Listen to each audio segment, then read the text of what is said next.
Radikal itu kan positif sebenarnya. September ini agak berwarna-warna PKI gitu loh. Oh, Jadi mereka nggak peduli halal haram, yang penting ya dapur ngebul gitu. iya, iya.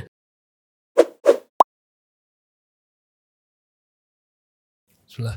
Assalamualaikum warahmatullahi wabarakatuh. Kembali lagi dengan saya Tendra Istanabi di AMM Talks. Pada kesempatan kali ini bahagia sekali saya kedatangan tamu yang spesial. Beliau adalah Ustadz Okrizal Eka Putra. Beliau adalah anggota Majelis Tabligh PP Muhammadiyah.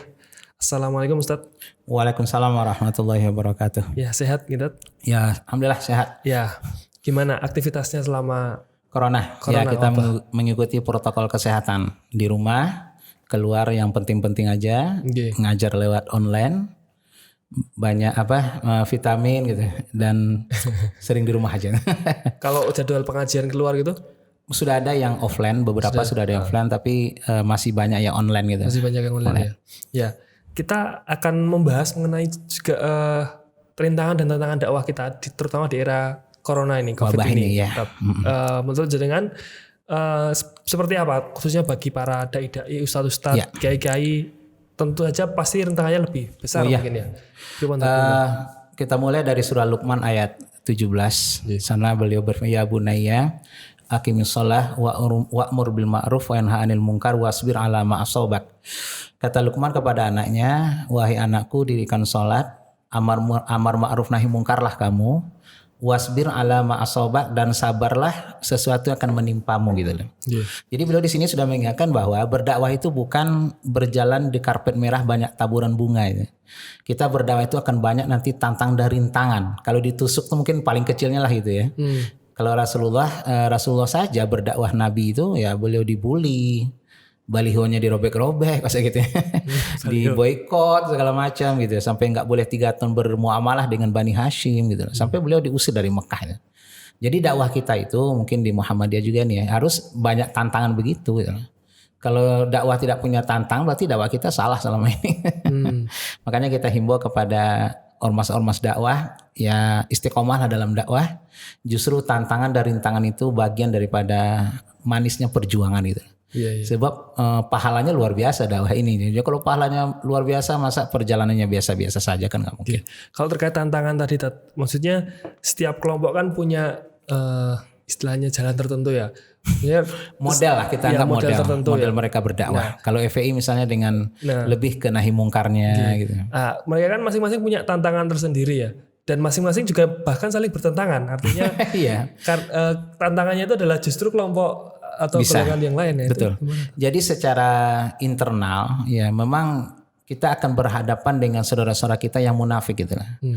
Mungkin paham liberalisme, paham sekularisme, paham liberalisme gitu. Itu secara internal. Tapi kalau eksternal nanti beda lagi tantangan kita. Mungkin sama nanti semua ormas dakwah itu.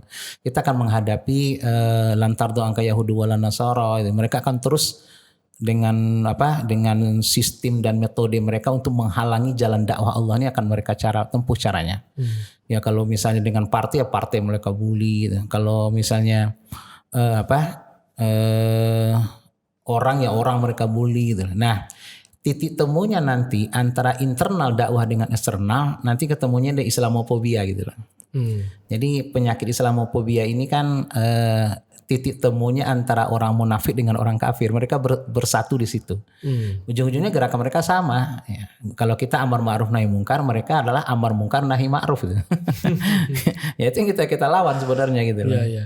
Kalau terkait dengan tadi liberalisme itu sebenarnya seberapa berbahayanya liberalisme bahaya buat kita? Oh jelas berbahaya sekali. Itu akan menghilangkan ghirah keagamaan kita. Kita tidak jadi cinta lagi kepada agama kita gitu loh. Sebab sifat ini liberalisme, pluralisme dan sekularisme atau lebih orientalis gitu ya. Itu akan memahamkan paham bahwa ya Nabi itu bukan, Rasulullah itu bukan Nabi. Al-Quran itu bukan kitab suci gitu. Jadi kan cinta kepada agama itu jadi hilang. Makanya paham-paham ini nanti akan bertolak belakang menjadi munafik gitu loh. Nah toleransi nanti mereka robah. Dengan orang kafir mereka akrab, ketawa-ketawa gitu kan. Sama saudaranya dia musuhan gitu. Pengajiannya dibubarin segala macam gitu. Tapi sama orang kafir dia malah welcome segala macam. Ini kan toleransi yang kebablasan. Lahir dari sifat liberalisme. Sebab ini penyakit gitu loh. Penyakit pemikiran bebas. Sipilis itu ya kalau di Ya sini. kalau di kita namanya sepilis, sekularisme, pluralisme dan liberalisme itu akan membahayakan akidah. Jelas orang itu kalau kita pakai konsep Al-Qur'an, mereka sudah masuk kepada al-munafiqun. Makanya dalam Quran itu kan ada 3 surat ya, surah Al-Mu'minun, surah Al-Kafirun, dan di antara 2 surat itu ada surah ke-63 surat Al-Munafiqun. Di zaman Rasulullah mereka sudah ada. Abdullah bin Ulay bin Salul itu kan tokoh munafik Madinah itu. Maka Rasulullah dilarang menyolatkan jenazahnya sama Allah itu loh. Begitu beratnya perjuangan kita. Jadi itu internal kita di situ. Bahwa banyak generasi muda kita terpapar virus, mungkin lebih parah dari corona ya. Virus sekularisme itu. Nah, kalau mereka sudah terpapar begitu ya cintanya kepada Islam itu akan hilang itu. Berarti menurut jenengan sekarang sudah cukup parah itu mewabah ibaratnya. Sebenarnya Mungkin pemikiran atau pemikiran seperti itu dulu sebelum reformasi itu memang mereka agak di atas angin gitu ya. Cukup Sebab dananya masih kuat dari founding internasional. waktu itu ya. Waktu itu. Era-era 2000-an mungkin ya. Dengan target mereka dibiayai oleh funding mereka itu, dengan target mereka bisa mesekulerkan Indonesia dalam waktu 50 tahun itu. Tapi setelah reformasi kok berbalik ya, malah Islam militan tuh banyak yang muncul. Justru mereka sekarang kaget gitu loh. Akhirnya dananya ditarik. Makanya lihat orang-orang liberal sekarang banyak lari ke partai ya. Ada lari ke Demokrat, ada lari ke PDIP, ada yang lari ke Golkar. Mereka sudah kehilangan ma'isyah. Sebab kata Allah mereka hanya yastaruna bi'atin samanan qalila. Mereka hanya mencari samanan qalila, hanya nyari duit itu, nyari duit itu. Jadi mereka jual agama demi harga yang sedikit itu. Jadi mereka mendapatkan apresiasi dari dunia internasional. Biasanya kalau orang-orang liberal itu kan ya secara apresiasi sosial kan mereka tinggi, diundang seminar sana sini, internasional, penelitian segala macam. lebih internasional begitu. Lebih apa dia. Sedangkan kiai-kiai kita yang lurus-lurus gitu ya, yang sirotol mustaqim di pondok-pondok itu ya nggak pernah mendapatkan apresiasi dunia gitu. Nah, jadi karena sekarang zaman viral gitu ya, mereka lebih cepat terkenal daripada gitu. Kalau sekarang kemudian ternyata malah Islam yang jenengan tadi bilang militan itu justru lebih banyak ya sekarang. Setelah reformasi muncul gitu. Jadi itu berubah. Gejalanya seperti apa? Ya, kok bisa seperti itu? Nah, sini yang kita perlu diskusikan ya. Sebab di era kebebasan ini, ya lihat aja sewaktu Orde Baru runtuh ya, itu muncul lagi partai yang sampai 59 partai pada saat itu. Yang resolusi aja ada 11 itu. Yang 11 ya, termasuk PKS dulu dan pada hilang. Akhirnya yang nasionalis banyak muncul. Akhirnya era kebebasan muncul. Nah, orang bebas mengekspresikan pemikirannya, orang bebas mengekspresikan pemikiran yang dulu memang terkungkung gitu di zaman Orde Baru. Jadi dengan sikap seperti itu akhirnya mereka ketemu lagi gitu loh di romantisme orde lama itu gitu loh. Dan sama Orde Baru memang ditekan sekali sama Soeharto. Partai aja boleh 3 sama Soeharto ya, fusi partai jadi P3 yang religius, yang nasionalis nanti menjadi Golkar gitu lah. PDI. Ya, PDI. Nah, setelah itu ternyata muncul semuanya dengan ekspresi semacam itu gitu loh. Jadi ini ya itu yang mereka tidak prediksi sebenarnya. Justru menjadi warnanya justru semakin beragam dan beragam dan yang Islam yang moderat juga muncul, Islam yang tradisional juga semakin mendapatkan mendapatkan wadah untuk bangkit gitu loh. Apalagi dengan era kecanggihan teknologi ini, mereka dari kampung saja bisa menjual ide gitu loh. Nggak perlu tampil di pentas nasional gitu. Kalau berkaitan dengan kemudian sekarang trennya istilah Islam radikal ya, pelabelan terhadap mungkin gejala-gejala tadi ya, orang-orang yang mungkin dinilai lebih militan menjadi sebenarnya radikal itu kalau kita ambil dari segi etimologi, radikal itu kan positif sebenarnya. Dia diambil dari kata redik. Redik itu kan orang yang percaya dengan pemikirannya dan dia berusaha untuk mempertahankan keyakinannya, itu redik sebenarnya. Jadi kalau dia percaya dengan sebuah yang dia anut, lalu dia berjuang untuk mempertahankan, itu namanya redik gitu loh. Cuma nggak tahu kok menjadi negatif radikal itu gitu. Jadi radikal itu positif. Misalnya kita yakin Pancasila sebagai pemersatu bangsa itu, lalu kita memperjuangkan Pancasila mati-matian, itu radikal sebenarnya. Dan itu bagus gitu. Kita yakin dengan NKRI, lalu kita berjuang habis-habisan untuk NKRI, itu radikal itu. Cuma kenapa jadi negatif maknanya gitu lah, ini orang-orang itu. Nah, oke lah kita ikutin teori mereka. Yang radikal itu adalah orang-orang yang mengajarkan kekerasan segala macam. Padahal kan orang-orang Papua juga banyak mengajar kekerasan. Kenapa tidak bilang radikal gitu? Mereka sudah bunuh tentara, polisi, sudah puluhan yang tumbang. Gitu. Umat Islam ketapel aja nggak punya gitu. Bilang radikal gitu loh. Iya. Artinya pelabelan itu mungkin dinilai tidak objektif juga. Oh ini salah sasaran.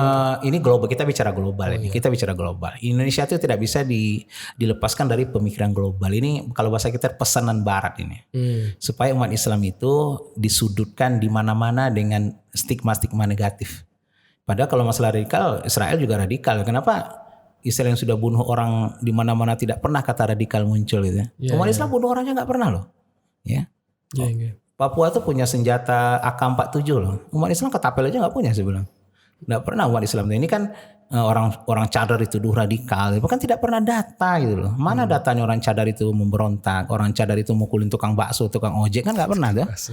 Nah kenapa dia bilang radikal? Ini kan entah maunya apa. Tapi orang Indonesia itu kan hidup di dunia internasional. Jadi mereka kalau bahasa kitanya bagian dari agenda. Yang kedua mereka latah gitu loh. Ketika Barat bilang radikal. Ketika Barat bilang teroris gitu loh. Tapi karena mungkin fundingnya di sana, jadi mereka hanya menjadi penyambung lidah daripada keinginan. Jadi orang Barat sekarang sudah ongkang-ongkang kaki aja. Balik lagi ke funding tadi ya. Iya. Iya. Dana itu penting. Tidak bisa logis tanpa logistik. Gitu. Itu yang membiayai pemikiran orang kan dari dana gitu. Sebab Al-Quran mengatakan begitu loh.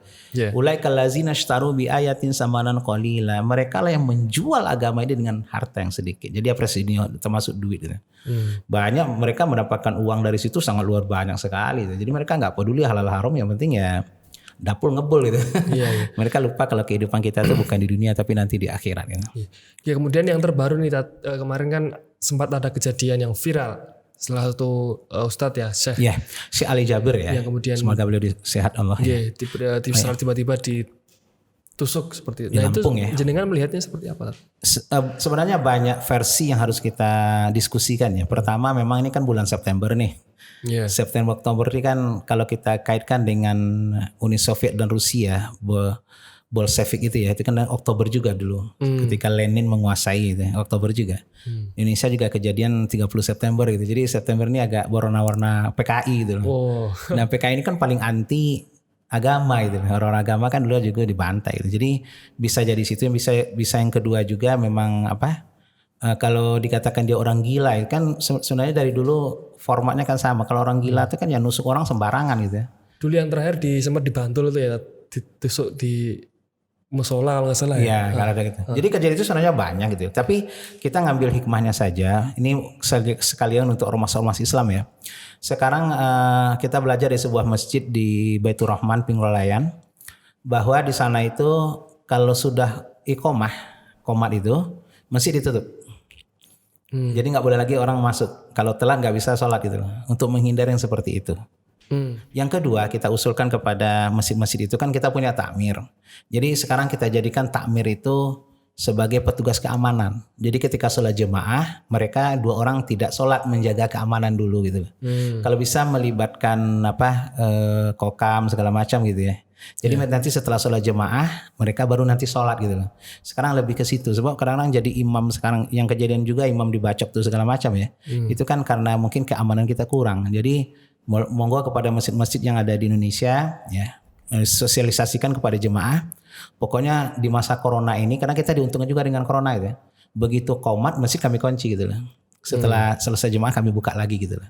Sebab tidak untuk menghindari orang-orang asing yang masuk gitu loh, dengan alasan corona. Dan juga yang kedua, tamir-tamir kita yang misalnya 2-3 orang ya, cukup nanti 2 saja ketika sholat jemaah mereka mengambil nanti gelombang kedua ya. Gelombang pertama mereka mengamankan masjid gitu.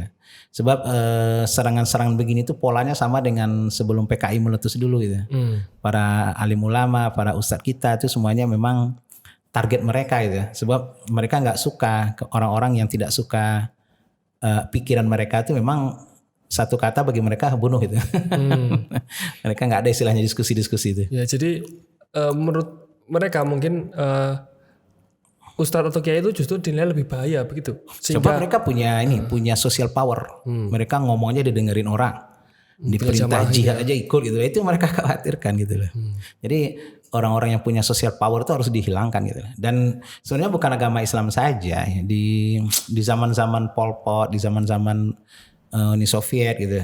Rakyat mereka saja yang satu warga gitu ya, tidak suka dengan gerakan PKI itu dihabisin, komunis itu dihabisin gitu.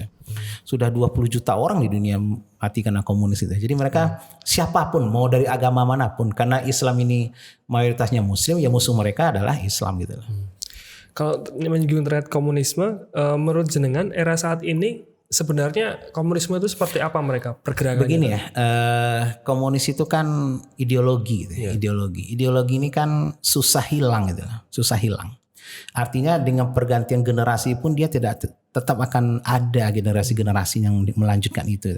Jadi walaupun Aidit sudah meninggal, walaupun Landon Untung sudah meninggal, masih banyak anak-anaknya yang bahkan kata Rika Pican itu sampai 20 juta juga mereka di Indonesia jumlahnya. 20 juta itu saat ini? Saat ini. Itu diakui di media sosial, langsung mereka akui seperti itu. 5-20 juta yang siap membangkitkan kembali ideologi ini gitu. Padahal ideologi kan sudah dilarang di Indonesia gitu.